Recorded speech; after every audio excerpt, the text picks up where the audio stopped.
Hello, in this video I'm gonna show you how to pin apps to favorites on your ZTE Android TV Box.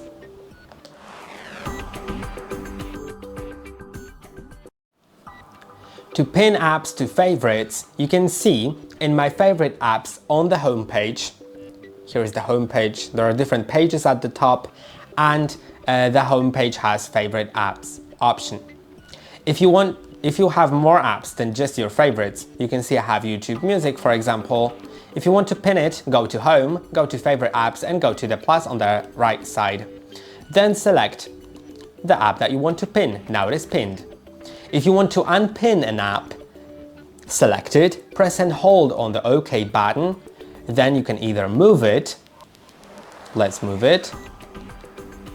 You can also press and hold to remove it from favorites. I hope that this video was helpful. Don't forget to like and subscribe. See you in the next one.